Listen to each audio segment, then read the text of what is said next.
እርግጠኛ ነኝ ሁሌም ቢሆን ወረቀትና እስክሪፕቶን ስታዩ የሚያሳስባችሁ ነገር አለ። እሱ ምንድነው? ማንበብና መጻፍ አለመቻል ነው። መፍትሄው እኛ ጋር አለ። በዚህ ቴክኖሎጂ ሰዓት ለምን ታስባላችሁ? ተከተሉኝ። 3 ዋና ዋና ነጥቦችን እናያለን። የመጀመሪያው ምንድነው? እድሎችን መጠቀም ነው። እድሎችን መጠቀም ማለት እንግዲህ ዛሬ ላይ ጊዜው የቴክኖሎጂ ነው። ስማርት ስልክ አላችሁ፣ ነገር ግን ማንበብና መጻፍ አትችሉም። አሁንም እየተሳቀቃችሁ ነው። ሜሴጅ ሲገባላችሁ እየተሳቀቃችሁ ነው። እድሎችን መጠቀም ነው የመጀመሪያው ዋናው ነገር። እድሎችን መጠቀም ማለት እንግዲህ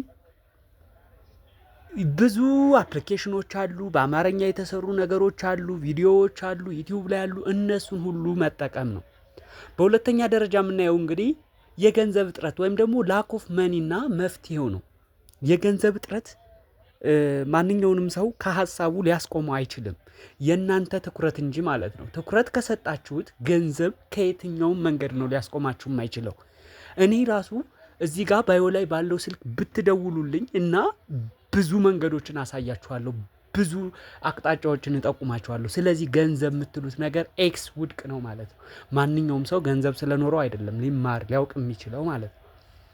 ሶስተኛ እንግዲህ ዩዝ ቴክኖሎጂ ወይም ደግሞ ቴክኖሎጂን መጠቀም ነው። ቴክኖሎጂን መጠቀም አለመቻል በራሱ ማንበብና መጻፍ ካለመቻል የመጣ እንትን ቢሆንም ሁሉ ግን አሁን ላይ ጊዜው በጣም የቴክኖሎጂ ነው።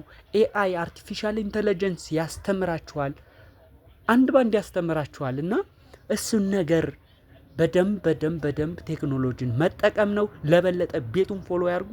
እናመሰግናለን። ባይ ባይ። ይመቻችሁ።